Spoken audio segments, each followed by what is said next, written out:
Hey everyone, welcome back to my YouTube channel, and today I'm doing another interview. My guest today is super exciting. They are the director of The Next Step. As well as being the director of The Next Step, they also work on the camera a lot. You may recognise them from Season 7, Episode 12. They played Mitch, which is their real name as well, and they were the cameraman from Dance Mania, so you might recognise them from there. But yeah, it's a great honour filming with Mitch today. He's going to be sharing some Next Step behind the scenes stuff, and hopefully we'll learn a bit more about himself. So please welcome Mitch. My name is Mitch NESS. I'm a director of photography from Toronto, and I've been fortunate enough to have been the director of photography for a couple of seasons on The Next Step, and also directed, I think it's actually, it says on IMDb 35 episodes, but I think it's actually more. So it's at least 35 episodes of The Next Step. So that's me. Yeah, fantastic. Thank you so much for coming. So today I'm going to be interviewing you. I've got 10 questions based on yourself and your directing career. So my first question I've got for you is, when did you first know that you wanted to get involved in directing and filming? Getting involved in directing has always been, I was involved in, I love photography. And then in high school, I was able to work at a newspaper because I thought I was going to do a stills program after high school. And I realized that, and I wasn't even going to go to my, there's a school in Toronto, Ryerson Polytechnic, which had a really good film program. I wasn't even going to go to my interview. And then last minute, I realized I didn't want to do stills. I was more interested in film. Got in and did my interview and got accepted. So I graduated in, I'm an old fart. I graduated in 1986. But my main thrust when I was there was cinematography.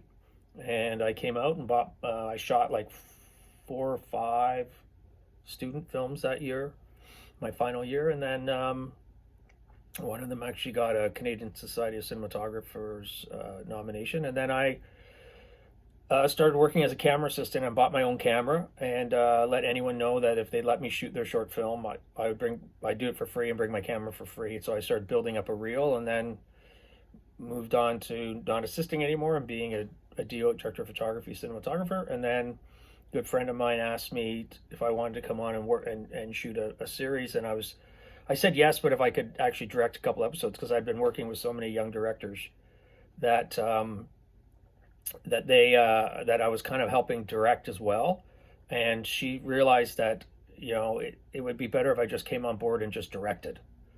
So someone else came and did the cinematography and I directed, and that got me started. And now I kind of do, it's probably about 60-30, 2/3, 1/3 DOP work, the other in directing. So, yeah, and then I got involved with it, and then getting involved with The Next Step was one of the best things that's ever happened to me as well. So that was fun as well. Yeah, how incredible. Thank you so much for sharing all of your stories up to this point. So my next question is actually about The Next Step, and it is, in Season 7, Episode 12, you appeared as the cameraman for an episode. So what was it like being in front of the camera? I totally forgot about that. That was really fun. I actually, in Season 7, that came up, and I actually went to Karen and Rachel and was like, kind of went, guys, I'll do it. Because it would have been so much fun to do a cameo, and it's just so much fun to be on the floor with, I call them the kids, but they're young adults, but the actors have such a great relationship with them, and as well I said, if we get a half decent camera, because of my camera background, like I said, I'll actually shoot, and I'll shoot stuff. So there, of course, I have to avoid seeing the 3 other camera operators, but we'll be actually, you guys, I think, will be able to get some usable footage rather than an actor coming in who would just have a dead camera on their shoulder and be walking around. And then I also became really aware, because I'm so aware when I'm directing, about continuity. So where I was when I was moving, was I crouching, was I standing, who was I shooting during, what dialogue was being said. So it was a real blast. It was a lot of fun. Yeah, it does sound like a lot of fun. Was it a last minute thing that you were going to be in the episode, or did you know for a little while before? No, it was about, I think it was just over a week before, because they shoot the shows pretty quick and the scripts come out, and so yeah, I think it wasn't that, maybe it was 2 weeks before, Anyways, they bought me a new pair of jeans. I remember I got a new pair of jeans, so that was worth it. Totally, I got really nice black jeans that I got that I got. No, it was really fun. And you asking that, I totally forgot that I made an appearance. I got to have my little cameo, so that was really fun. Oh yeah, very fun. It does sound like a great time. So my next question, still staying on the next step thing, is what is your favorite part about directing the next step? I always say Laurie McClarty has been the producer from almost from day one. And I always talk to Laurie about this, and I mentioned I know everyone there. I think Karen, Rachel, they get tired of me saying it, but it's like going to summer camp. Like when you go on, like when you're a kid in school and you'd go to like a sleepover camp or something, which we do here in North America. I'm not sure if you guys have quite the same kind of things over there, but it for me, it's not work. It is work.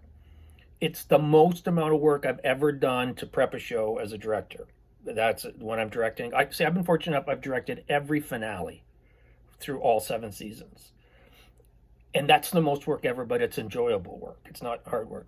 So it's like I tell everyone, it's like I'm coming to summer camp. And the way what happened was I first got involved with the show. Frank Van Keeken created it, and Frank was on for the first 4 seasons. And Frank and I have been working on a show called Winging It, which I think was on CBBC. I'm almost positive. And so I started as a director of photography, and I asked, I'd also love to probably, direct an episode. And in season 1, it turned out that a director fell through, and last minute I got to direct. So Frank and I became really a tight team from a standpoint. He got to see my directing and all that kind of stuff. And then I couldn't make it back. I can't remember if I did season 2 on Winging It, and then I couldn't make it back for season 3, but kept coming back to direct. And then Frank had the new show called The Next Step, and he asked me if I would come and direct on it. There was someone else who was going to DOP it. And so I came out, and this was season 1, and my initial thought was, I thought they were making a mistake when they weren't having the cast members look at the cameras, much like you'd see in The Office. And Frank was really adamant about that, and he was very smart, and it was the right thing not to do. So, and I ended up directing the finale in season 1, and then I ended up on a show, director of photography on a show called Degrassi in Canada. I was there for 5 seasons, and it worked out every single summer when we had our 2-week hiatus. That's when they were able to film the finale for The Next Step, and I was able to come back on my break and to be able to direct on those. So that's why I kept saying, well, it's my break, it's my summer camp. I'm going to summer camp. So for me, that's what it's like. But it's the kids are just amazing. The performers are amazing. The production team is amazing. It's just a really happy place to be. The dancing is phenomenal, and it's also not. Do you know much about this? How the scripts are done or how they're written? Have you ever seen one? Have you ever seen a Next Step script? Well, I haven't personally seen one, but I know a lot that the cast kind of say their lines. They don't have a certain thing to say. They just kind of have the basis of what to say. Right, and that's what's so enjoyable about working on the show. Because when you work on other shows, you'll have your script and it'll say, day exterior Degrassi, front steps, this character, that character steps out, sits on the front steps, and then you've got dialogue and their names and what they say, and then and the dialogue is very, very specific. And when you work on some of these shows, the dialogue has to be bang on. You're not allowed to change a word. On a lot of shows, they don't like you to change a word or move anything around, but then you have to get permission from the head writers or the writing room if you're going to be, moving around dialogue. But with The Next Step, it's all ad-libbed. There is an element that, well, here, I'll show you.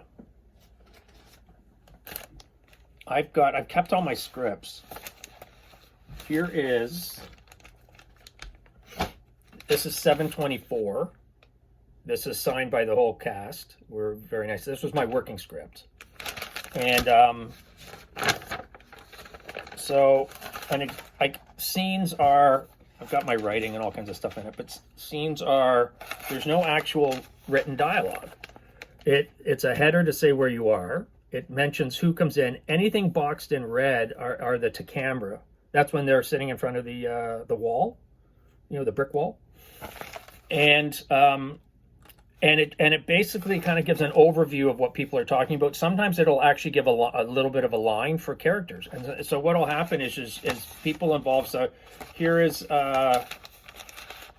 okay. Green Room Day: Piper, Amy, Henry, Ozzy, Kingston, Summer, Finn, Kenzie, Lily, Heath. A troop sits in a circle, all talking excitedly. Lily cuts through the group. Lily says, "Can you believe it? If we win tonight, we could all be going to a world tour." So that's the breakdown. So we all come in a circle. The showrunners are there, Karen and Rachel. We talk about what's going to be said. We run some dialogue ideas. We have them kind of run through it a couple of times. And then I'll give them their positions. I've already told the 3 cameras where they're going to be. We'll bring them in, and we always start off in a big wide, and it takes a couple of takes. We have a God mic, which is like a speaker on the floor. So I'm with the executive producers, the showrunners at the monitor. We can see all 3 cameras. And I also have walkie-talkies. I can talk to my camera operators. So we just run through it in a wide until you really find the shape of the scene, and you get the right tempo and the right pace, and then you start getting your close-ups, and then a lot of times it's like, okay, everyone step back 2 steps, come in and hit your mark, start again, and I'll a camera now get a close-up of Summer, get a close-up of Sage, get a 2-shot Ozzy Kingston in the middle, and a C camera get Emerly and Michelle or whatever, and then you run through that, and then sometimes you'll do looks. Okay, you looked at this person, you looked at that person. So it's a very, very different process, and so it's really fun because there's so much ad-libbing involved, and then that also I'm a real big the comedy side of it, and some having fun with it and having a good laugh. So it allows you to kind of play that way with the drama, that it's not so locked in with like really hardcore like dialogue. Does that make sense? Yeah. Yeah, it does. Yeah, and thanks for showing your scripts and stuff. This is kind of crazy, but I looked them out today, and I've got... Oh my God. Yeah, I have... So those are the 7s. I have... Here is a signed finale, season 6. Again, signed by the cast. Season 5, season 4 finales and stuff, and it just shows you. I'll show you an example. Season 7 was a little different because we weren't at a theater, but season 6, for the finale, when you're at a theater, season 6 we went back and did the regionals, and so it's like day 1. So these are just my blockings for the days that we're shooting. And then there's a whole show breakdown of dance, who's where and when. And then you can see I just do little drawings for scenes to show where the casts go and to where the cameras are. But there's a huge amount of work, but it's, as I said, it's the most work I ever do, but it's also it's the most fun work I've ever done as well. So I've got all this, I've got all my old scripts. I don't know if anyone wants a signed script out there. A finale signed script. So yeah, I've kept them. There's season 7. So there you go. Yeah, thank you for showing them. I expect everybody would love a signed script, to be honest. Maybe we could raffle it off, and it can go to a charity or something like that. So we'll see. So my next question for you is: have you always wanted to be a director or a cameraman? Yeah, no, I think from the moment then I got involved in photography, and then I had the opportunity to go to school to study it, for sure. Absolutely. Yeah, it's really fun going to work every day and telling stories, and you work with so many really nice, with great people, and every day is different, and you learn something new every day. It sounds cliche, but it's true. So whether I'm working as a director of photography or whether I'm working as a director, it's something new every day. We just wrapped a show that wrapped a new show called The Parker Andersons, and then I'm starting a brand new show called Overlord in the Underwoods. And again, it's going to be a comedy series based on a family and an overlord from another galaxy. I can't give away. I shouldn't be saying too much about it.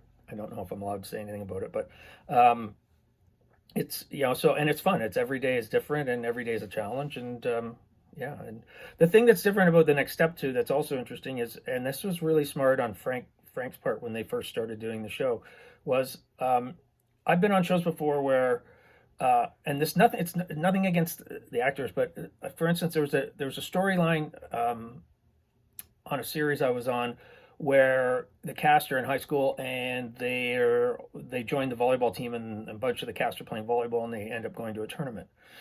That's great when it's written on paper and stuff, but some of the cast members never played volleyball before. So it makes it hard to try to shoot that kind of stuff and make it look real, even though they worked their hearts off. They worked really hard and they trained, and they trained for and they brought in volleyball coaches and all that kind of stuff. It's still not quite the same as if you had just hired really good volleyball players and then had them playing volleyball and then worked with them on their acting side of things. So that's what the next step was. It was to hire real dancers and then work on them, and some, and they do. It's phenomenal because they are such performers that when it comes to the acting side of it, you do have to massage it sometimes, but you then end up with this phenomenal dance stuff, and you end up these young, and they've all moved on. A lot of them moved on and become, the dance is now secondary and acting is now the first thing, which it was when they joined the show. It was the other way around. Yeah, that's really interesting. Thank you for sharing that. So my next question for you is, do you have any advice for people who want to get into the directing industry? Yeah, for sure. I just go out and direct. It's never been easier. When I went in the 80s, when I went to, while I was at school, the small little high-end video cameras, consumer cameras, just weren't available. The editing side wasn't, you didn't have editing on your laptop. You didn't have even editing. You can edit even on your phone if you want to push it that far. Your phone is now a 4K Samsung now of an 8K camera. Now, it's a ton of compression, but it's never been easier and cheaper to be able to find something to record on that's of half decent quality and to be able to edit. So, when it comes to wanting to be a young filmmaker, and there's never been, because of the internet, whether it be YouTube or whether it be any of the other social media sites, there's never been more places that you can actually put your stuff out. And you're in a good example. Like, look, you've got your own show, you've got your interviews and all that kind of stuff. So just go there. And then I was thinking about that question earlier, and a Canadian director, it was at my convocation in 1986. Norman Jewison came, who was a Canadian director, directed Moonstruck, who's 5-time Oscar nominee, and he came and spoke at the film convocation, and he said, one of the things you do is, two of the things you have to do is, one of them is put on a backpack for a year, go see the world. It'll make you a better storyteller. And the other thing to do is, just when you do make a movie, you don't have to change the world. Just tell a really good story and people will want to watch your movie. And that's, my oldest son is a graduate from the same film program that I graduated from. My middle son is in 4th year in film. So they're followed in their dad's footsteps. And it's really interesting when you go to see some of these student films, when they have the student showings at the end of 4th year showings, that so many films are so serious that, which are important. Some of them have really important messages, but other times it's like, just tell a really good story, and shoot as much as you can possibly can, and you will learn. You learn in the edit suite. You learn by your mistakes more than you learn by your successes. So just go out and make movies. Yeah, 100%. That's some lovely advice. Thank you so much for sharing it. So my next question is back on the basis of the next step, and it is, what was the process of becoming the director of the next step like for you? Well, yeah, I explained a little earlier with Frank that we came in season 1, and honestly, it was kind of like, okay, this is what we're doing. And for instance, like Studio A, the reason there's a chicken wall, we call it the chicken wall.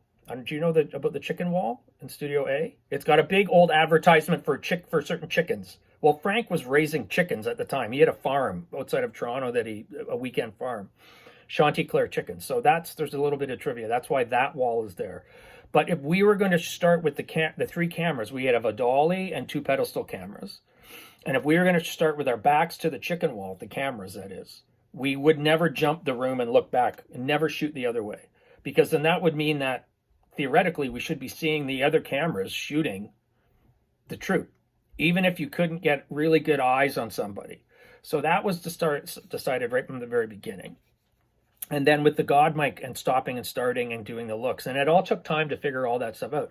And then the biggest thing was, okay, we're doing we shot season 1, we shot, the finale was the regionals. Season 2, the finale was the nationals. Season 3, the finale was the internationals. Season 4, we went back to season 4, we went back to the regionals. Season 5, we didn't have a big finale. Season 6, back to the regionals. Season 7, Dance Mania. And so going to, and season 1, the regionals was shot at York University in Toronto. They have a beautiful theater there. And it was like, okay, how are we going to pull this off?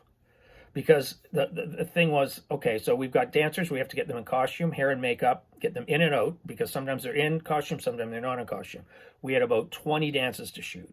We hired dance companies from all over Southern Ontario to represent, to be the competition.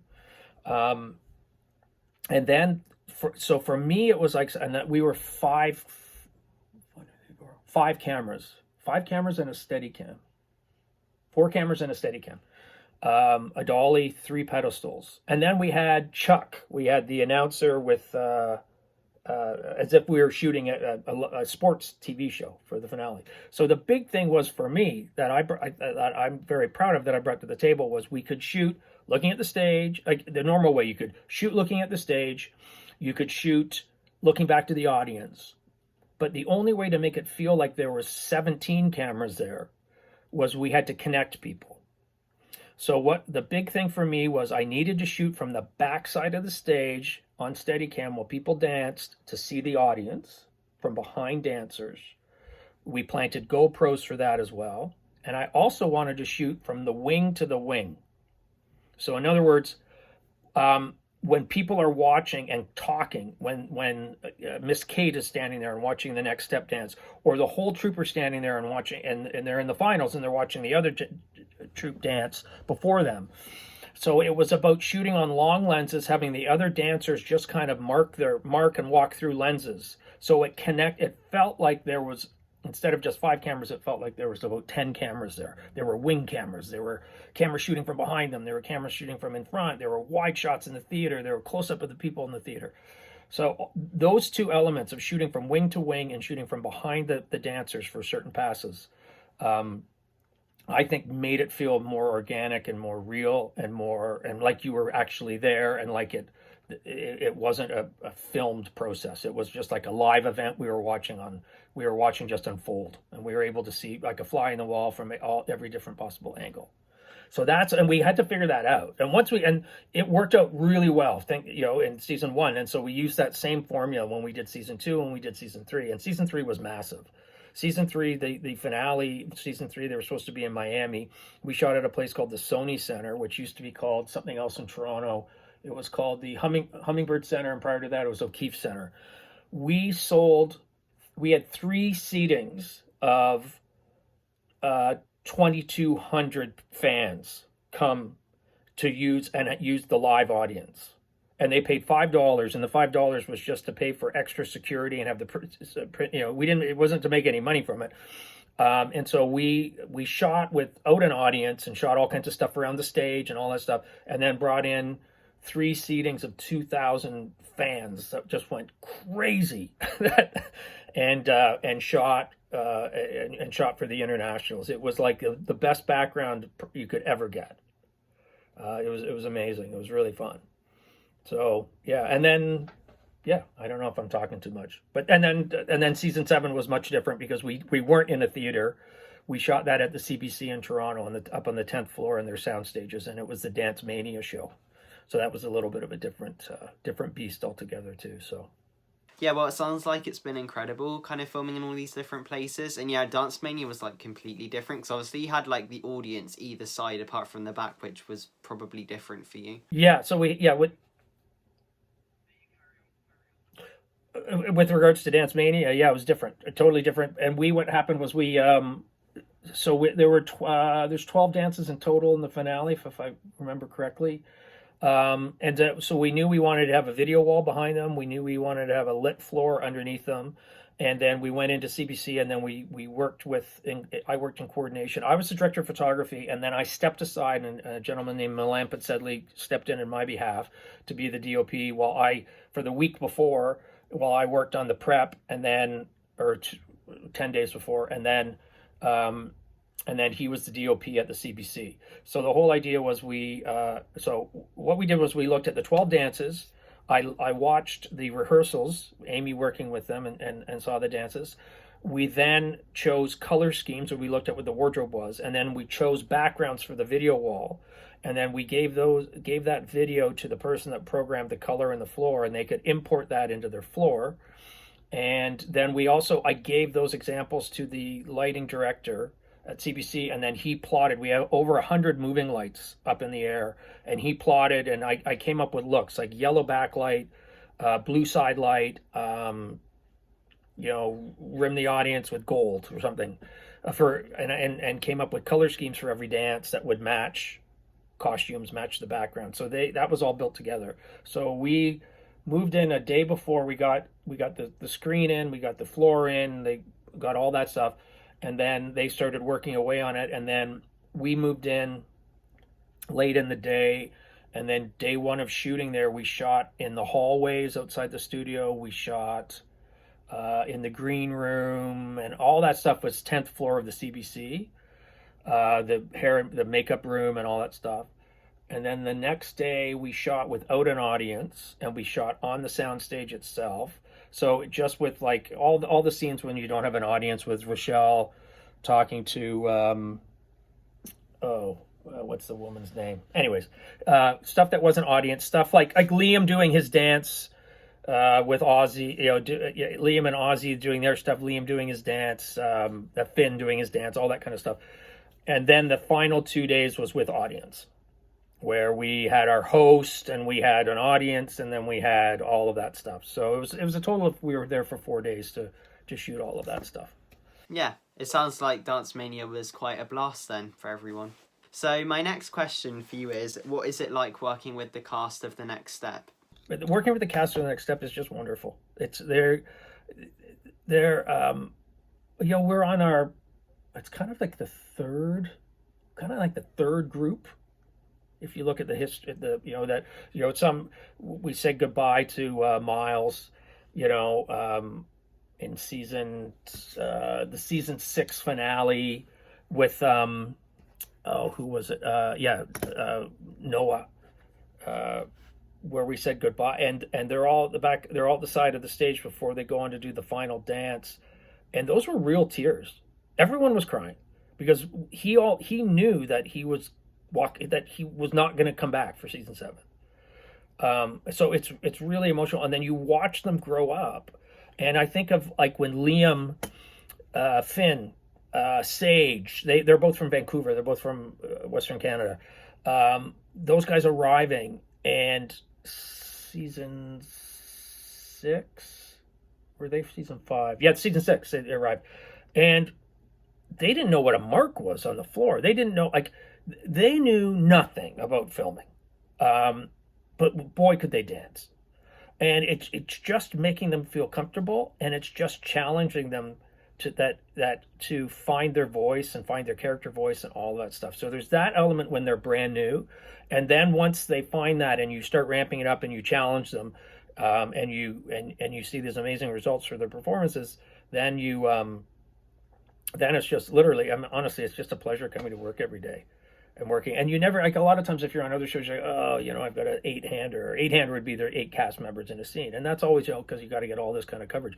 But because it's such free flow in the way we shoot it, an 8-hand, it's fine. And so, sometimes it gets a little chatty on set, I have to admit, and I'm one to blame as well, because it's just like a big family. Everyone I don't want to pull out every cliche in the book, but it's just such wonderful, great kids they're not kids, as I say, they're young adults, and they're just so much fun to work with, and they're just such wonderful people.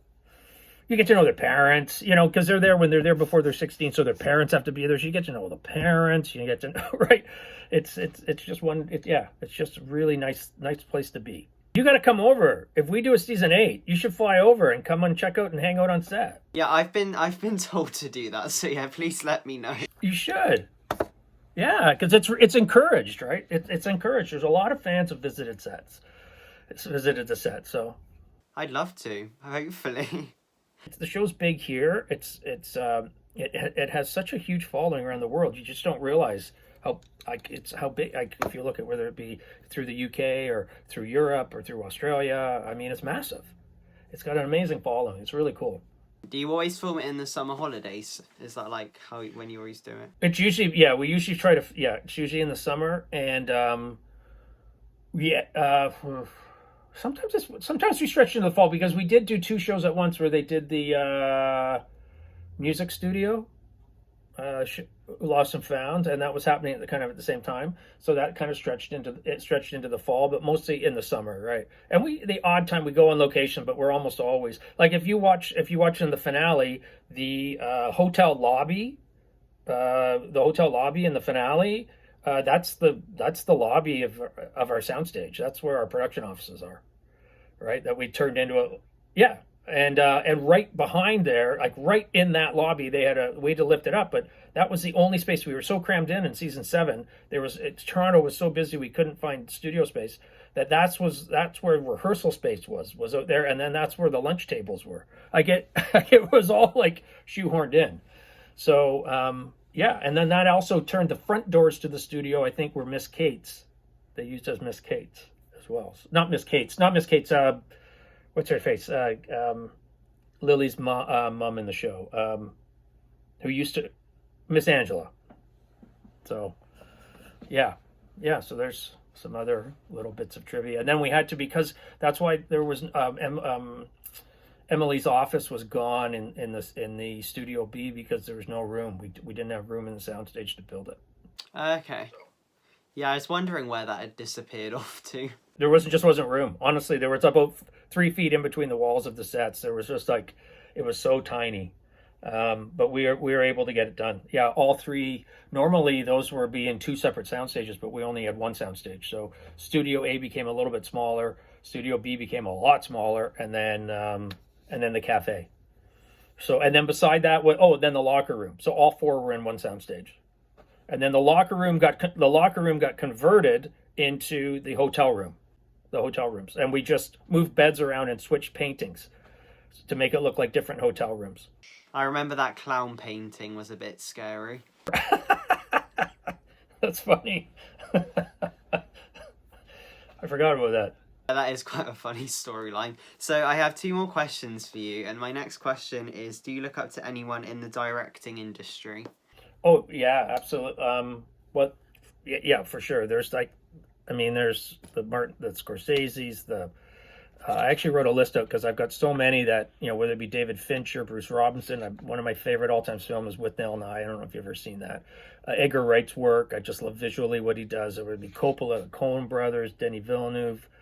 And also there's so many great series out there now. I'm going to have to, I don't know if you've seen The Queen's Gambit, but The Queen's Gambit is, Scott Frank, and I'm going to check out his series Godless as well. And as well, directors of photography, Conrad Hall, Victoria Storaro, Sven Nykvist, Roger Deakins. It's kind of the 2 sides of it. So yeah, there's a lot, and there's so many good young directors out there now too that you're seeing. I think Denis Villeneuve especially is one of my faves right now. So Canadian boy, go Canada, roots. Yeah, well, that's great that you've got lots of people you look up to. That's really good to kind of feel inspired by people. So I have one more question. This one's going to make you think back a long time, and it is, do you have any next step behind the scenes stories? I know you've kind of shared some already, but do you have any more you want to talk about? Oh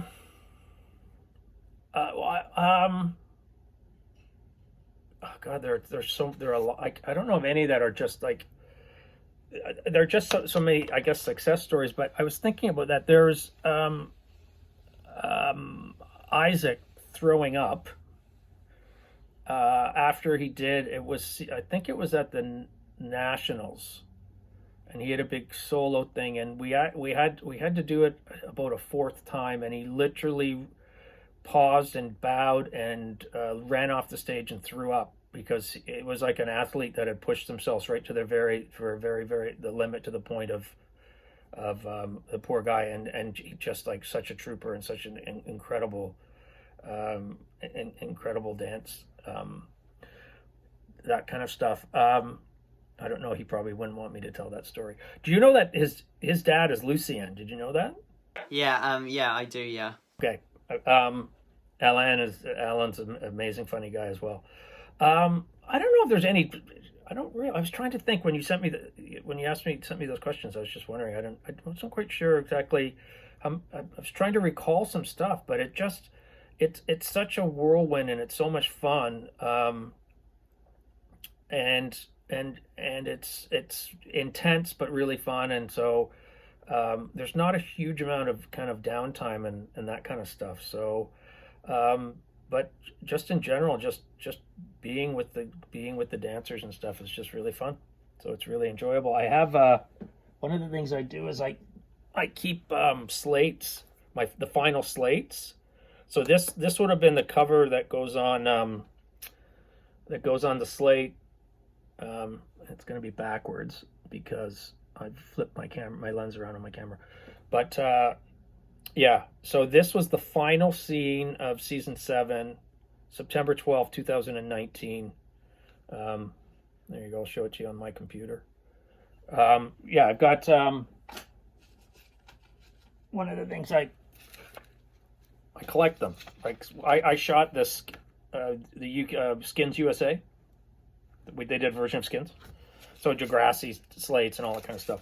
So I kept that. So I found my next step final slate, which is kind of fun, which is kind of nice to have. So I didn't realize it's been like 2019. So I'm hoping there'll be a season 8, but I'm not involved in that decision making, and I'm not sure if I haven't heard anything. So have you heard anything?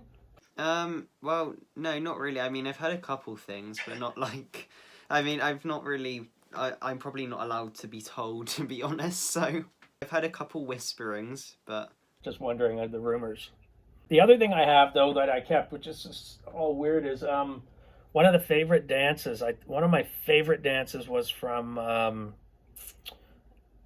season 2 finale, which was the Nationals, and it was the painting dance with James and Britt with Riley, and they were throwing out or getting rid of a whole bunch of clothes and stuff at the end of season 7, and Amy and I were going through some stuff, and I ended up grabbing, I don't know, but I have the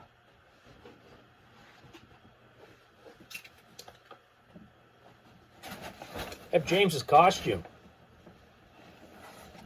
from the painting from that dance. Do you remember that dance? Yeah, definitely. So this was on the rack, and I thought, heck, I'm gonna grab this just for, again for I don't know, just to have a little piece of the show. But it was one of my all-time favorite dances, and so anyways, there's James's sweat-stained wardrobe from the dance. So that was that's nice to have. So yeah, that's a special thing to have kept, isn't it? It's lovely. It really is. It's them. Yeah, that love affair was something. There's been a lot of love affairs on the show. A lot of who's dating who's going to kiss who's breaking up with who. It's part of the process. Yeah. I'm rewatching season 2 right now. Just seen the bit where James and Beth have a kiss. Yeah, all the cheating. Oh, I know. It's there's a lot of that stuff, and a lot of broken hearts, and then and they come up with the names for the couples too, right? So yeah, the Next Step fandom decides that, like, apart from Jiley, I know Jiley was like the show's one, but but then in the Next Step fandom, they like make names for like canon ships who they would like to see together as well. Right. And what were your thoughts on season 7? Oh, I loved season 7. I'm not gonna lie. I was looking forward to nationals, but then Dance Mania was just something kind of new, and I kind of like that we had something new. And then obviously, if there's a season 8, then they'll probably go to nationals maybe. So it's kind of nice to have something in between. Yeah, and the little cliffhanger between A troop and B troop about who's going to go, right? So Yeah, that was very dramatic. I when I film with the next step people, I ask them every time who they want to go to nationals. It's just like a big question that we all want to have answered, hopefully. or do they both go? Ooh, I don't know. Yeah, I don't know that. Yeah, that's where maybe Karen and Rachel might be able to give you some hints. Well, I reckon it'll be similar to season 3 where they'll merge together like they did with Elite in the next step. Right, and it's a matter of maybe I don't know. Who knows? Maybe some dancers move on or something. I don't like. It's tough, and it's also tough because the kids are also the kids. I keep calling them kids; they're young adults, but they are growing up, and to have a 2-year break in between shooting the show. So I don't know. We'll have to see what that comes down to. That's a producerial network decisions that they make. So Yeah, we'll have to see. But anyway, we have come to the end of the interview now. We've kind of spoken about everything. Do you want to add anything else? Is there anything else you want to share? no, it's just thank you. This is really nice. It's really fun to chat about the show.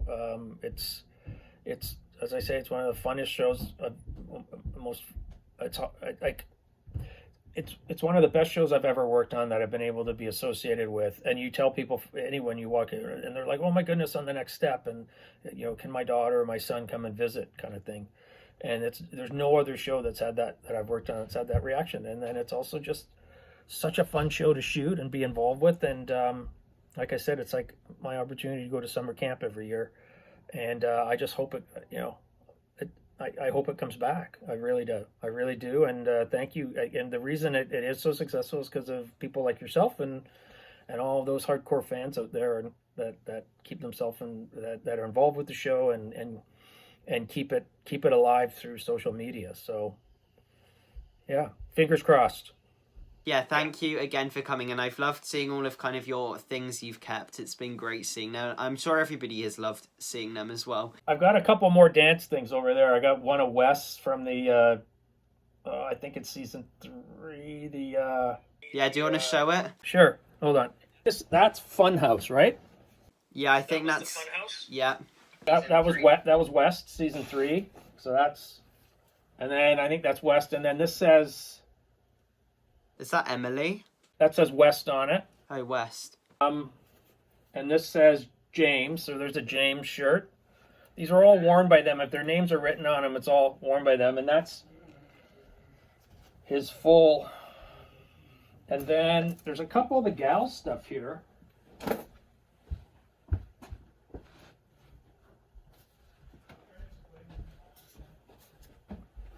Oh, you got their prom things. Yeah. I think that was Stutter. Was this from Stutter? No, those are from prom. Those are Rochelle and Jackie's dresses to prom. Yeah. Okay. And then this, and I can't remember what this was from. Oh. Oh, that's Amanda's solo in season 2. You're good, man. Those were sitting on the rack with James with this. I thought I'm just gonna grab them I'd hate for them to get tossed in the garbage, so I just grabbed them. So that's what I've got from the leftovers from and the signed script. So it's kind of nice to have those mementos of the show. I don't know what I'm gonna do with them down the road, but we'll figure something out. Yeah. Yeah, well, that's lovely that you've kept them. Also, yeah, again, thank you so much for coming. Thank you to everybody who's watched this video. I hope you enjoyed finding out a bit more about the next step. I hope you enjoyed seeing all of the kind of memorabilia that we've had. And yeah, I hope you enjoyed it. And I'll see you next week for another interview. Bye, everyone. Bye.